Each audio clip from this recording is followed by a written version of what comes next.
So coming back to Battle for Bikini Bottom, we can start the first real level of the game, Jellyfish Field. So why don't we do that? Why isn't the... There we go. That was weird. There's a cutscene right here.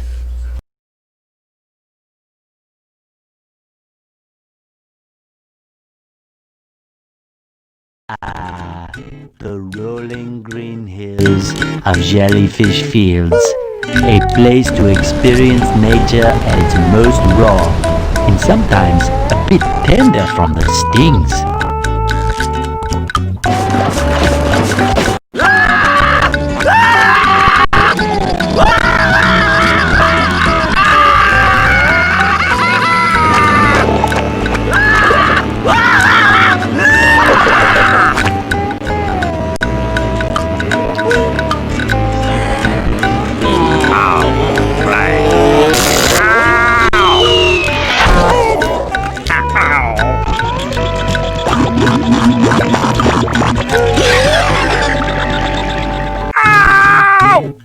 Squidward, are you okay? No, I'm not okay, you barnacle head. Do I look like I'm okay? Well, your nose does look pretty big. I mean, bigger than usual because it's usually pretty big. And you look clammy. And oh my gosh, you're bald! I've always been bald, but now I'm stung all over. Well, according to the Jellyfisher Field Manual, severe jellyfish stings can be treated effectively by applying a thick layer of king jellyfish jelly to the affected areas. King jellyfish? Well, I guess you're off the scale, Sport Mountain, and die a horrible death under the vicious tentacles of King Jellyfish. I'll stay here, balled up here in excruciating pain. You do that! Don't worry, Squidward! I'll bring back that King Jellyfish jelly for you to rub all over yourself! Okay, so now we can actually play the game. And that cutscene there, they mentioned the rolling green hills of Jellyfish Fields. And, well, I mean, if you think about it, the first level's a green field area. And rolling green hills, I mean, you think about it, that's pretty much a reference to Sonic. You know, Sonic always starts off with a green area.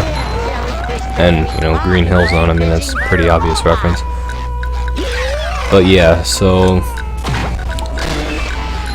this game is pretty, like, it's like an open sandbox type game, I guess. And you're pretty much going to be running around the levels, like, fulfilling quests that the NPCs give you. There's always one main quest that you have to do, which is like the one that you get when you first start the level. And in this case, it's Squidward needing that jelly. And, yeah. So right now I need to grind for shiny objects because this game has clams that they ask you to have a certain number of shiny objects. And yeah, you can't progress unless you have that requirement fulfilled. So also there's a sock over here, so grab that. There are tikis in this game you can break. The wooden ones, they just go down in one hit. There isn't really anything to say about that. Also, this game has like a weird combo system where if you can consistently break tikis and enemies in succession, you can get bigger and bigger combos. And I think how they work is that like the bigger the combo, the more shiny objects you get in return. But we gave the clam the shiny objects, and the airplane dropped a whole bunch of planks for the bridge. And I think that might be a reference to Club Spongebob, where Spongebob and Patrick were lost in kelp forest, and then an airplane was like crashing and they had to drop the load. So yeah, this game has a lot of references to the show, and I greatly appreciate that. I'm talking about the engine this game runs on, the renderware engine. So a lot of games use this in that time period. I can't get that sock, I need Patrick to throw the fruit. A lot of games use renderware in this time period because it was really easy to port games between the GameCube, PS2, and Xbox. And there are 4 Nicktoons-based games that use this engine. SpongeBob Battle for Bikini Bottom, the SpongeBob movie game, SpongeBob Lights Camera Pants and Jimmy Neutron Attack of the Twonkies. And on another note, 2 games that also use this engine are Sonic Heroes and Shadow the Hedgehog. So I mean, talk about polar opposites. You got a childish SpongeBob game that runs on this engine, and then you have Shadow the Hedgehog, where Shadow's swearing and using guns. Oh. Well, if you hit that button over there, these barrels will come out of the goo. And yes, it's goo because SpongeBob getting hurt from water when he lives in water wouldn't make any sense. And you get that sock on that island. And then there's some shiny objects over here too. But the trampoline will bring you back to the main area. I'm talking about the enemies. The small robots, those are fodders. They go down in 1 hit. Nothing more to be said there. There are jellyfish in this game, but you don't get shiny objects when you kill them, which is kind of stupid. Although they fixed this in the movie game because you get manliness points when you kill jellyfish there. This right here, you need to avoid these pufferfish things that this cannon is shooting, and once you break the cannon, it'll go away. But here's Gary. Gary, you look shaken. Ow! Wow! A bungee jump for a golden spatula! I must be in heaven! So yeah, that was pretty self-explanatory. We need to use this bungee hook so we can dive down and get the golden spatula. Basically you just push A to dive and then B to hop off, assuming you're playing on a GameCube controller. But yeah, that was pretty easy. Just hop off. So yeah, that was one of the basic side quests. There are a lot more. I think there's a total of 8 golden spatulas per level. But we hit this button, then a whole bunch of land masses show up out of the ground, and we can use them to get to the other side. So that's very helpful. And take care of... Ooh, that was close. Yeah, you can also grab onto ledges in this game in case you're not quite gonna make a jump. SpongeBob can grab onto a ledge. And this cutscene right here just introduces the next enemy of the game. That enemy is Hammer. He has a giant block of ham on his fist, and he uses it to hit things with. So, you know, hammer. Not every joke in this game is a land. Should I say sea? Because SpongeBob's a sea. Whatever, I'm done making jokes. Now we can't climb up that rock using those. We actually have to use these flowers. Or not flowers, trees. How they make SpongeBob bounce, I have no idea. I can't do that because I don't have the move that's required for it. But yeah, so I'm gonna try and grab at least some shiny objects so I'll have enough for Mr. Krabs later. And so I won't have to backtrack when I get to certain clams later in the game. Okay, I think we're at the end of this section soon. Maybe not. I'll just ignore those guys. Yeah, Spongebob and Patrick can't swim in the goo. They'll get hurt if they touch it. The weird thing about this game is that, like, the physics, so when Spongebob and Patrick, and Sandy for that matter, when they get hit, they just go flying, and that can be a good thing or a bad thing. It's a good thing because, you know, speedrunners and whatnot, they can use it to give them more momentum and cover ground faster. But it's also a bad thing because you might get knocked off of a platform that you didn't want to fall off of. And like I mentioned earlier, we get... Oh, I gotta get a bigger bounce. We can bounce on these tree fronds, or whatever they are. And we can use it to get to the top of that rock from earlier. Or maybe it isn't a rock, I don't know. But there's a sock up here, and then this... I don't know if it's a flower or a tree. I'm just gonna call it a flower. But that flower will just take you back so you don't have to do that all over again. And there's some teeter-totter sections right here. That machine right there is a Duplicatotron. It's basically just a generic spawn enemies type contraption. So if you want to take out enemies faster, you want to get rid of that. It also has a crazy blast radius when you hit it, and you know you can get hurt from that, so be careful. Yeah, there's another golden spatula, so I think we're done with the first section of Jellyfish Fields. Now we can move on to Jellyfish Caves, and there's a cutscene here, so we'll do that.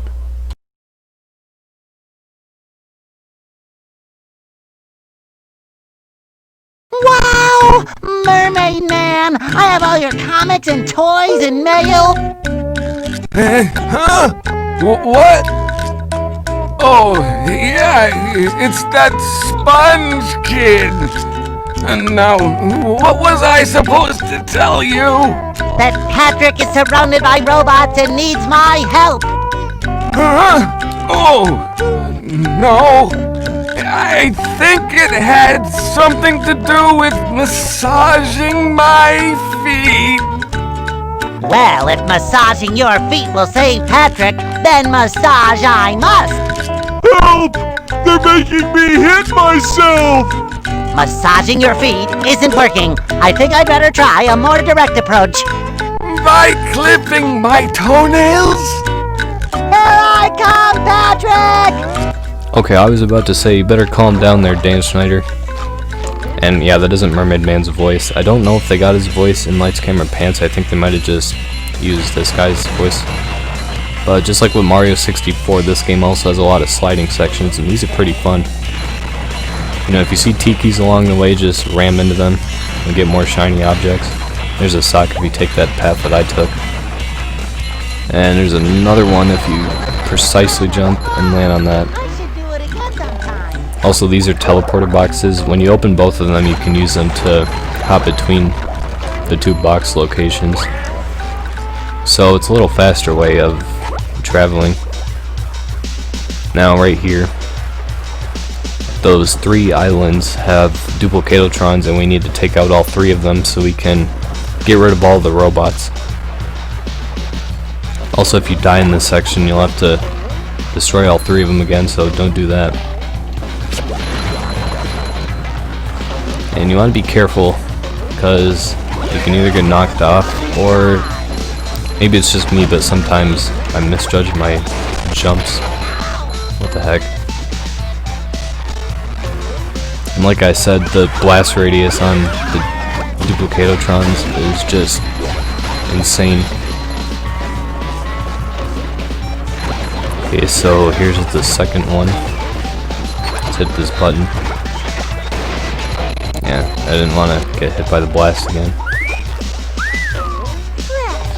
Also, I want to mention if my voice sounds a little weird compared to usual, it's because I'm kind of recovering from a sickness. I'm not still sick, I'm just like in the process of getting over it. Okay, so let's take out this last one right here. Come on. Okay, so if you push all 3 buttons, a few more islands or whatever will show up out of the ground and you can continue forward. So let's just do that. Now we can talk to Patrick, so let's see what he has to say.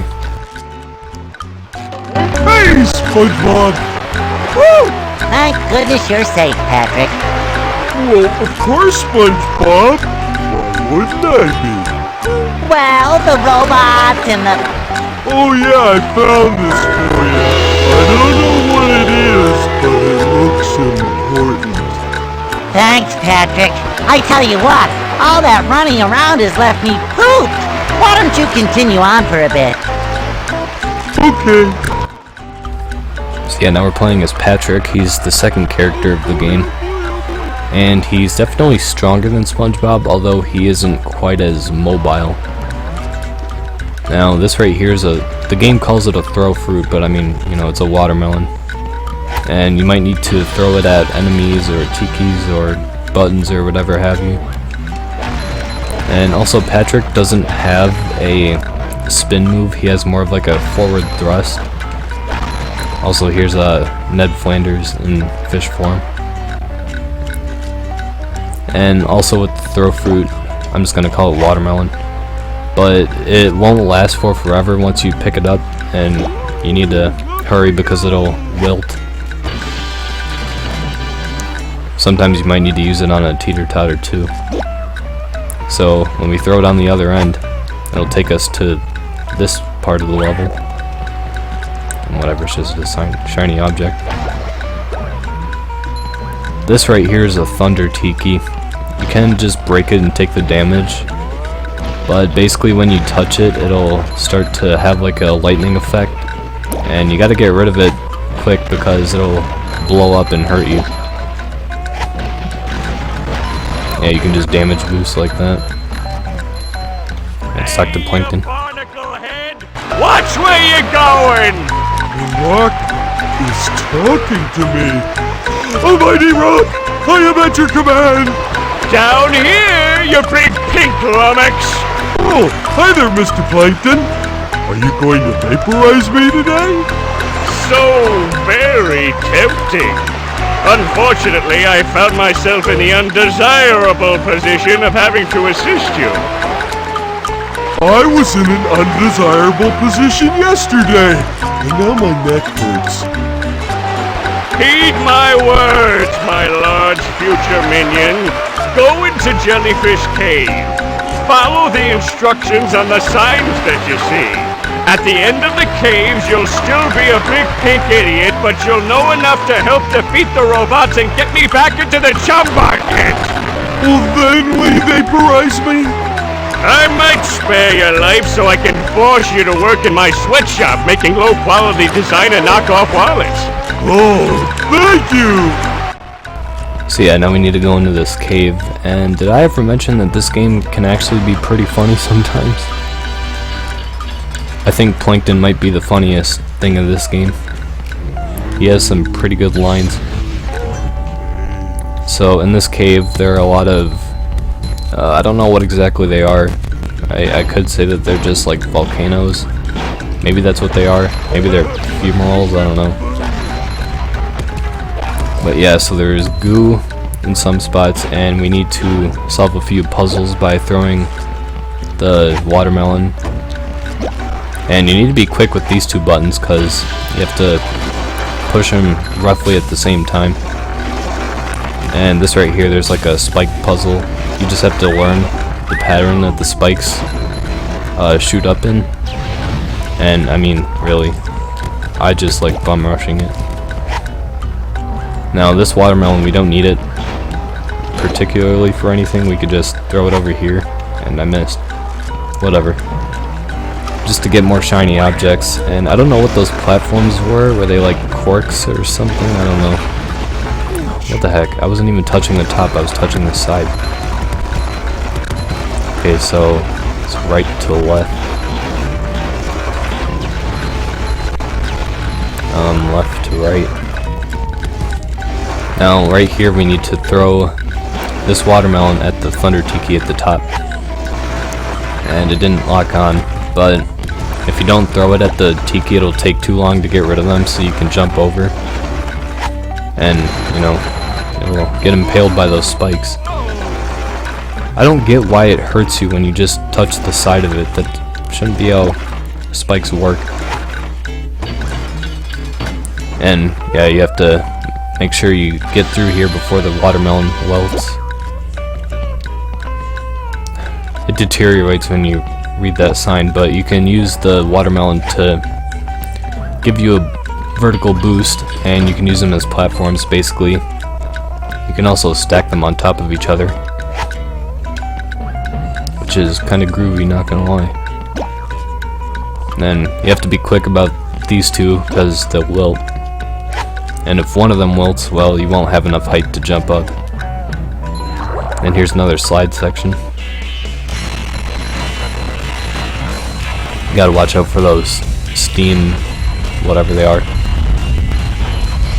that underwear. Also, something weird, yeah, underwear is health in this game, and apparently all the characters are wearing Spongebob's underwear, which is pretty gross, and I think in the next level they'll actually poke fun at it. But the ice cube type thing, I call it a freezy fruit. You throw it on the goo, and then for however long the timer says, you can run on it. What the heck, I grabbed that. But other than that sock that I grabbed, there isn't really anything to do on it. Let's take care of this. This part I do not like. So we need to take care of this. And the thing is, Patrick can actually stun enemies if he does a slam next to them. Then he can pick them up and throw them. So the game kind of misleads you and makes you think that you're supposed to like carry the watermelon over, but no, that's not what you're supposed to do. So yeah, there's another golden spatula. Come on. The game auto-saves after every golden spatula, so that's appreciated. But yeah, that was the first half of Jellyfish Field, so next time we'll take on the second half. So I'll see you then.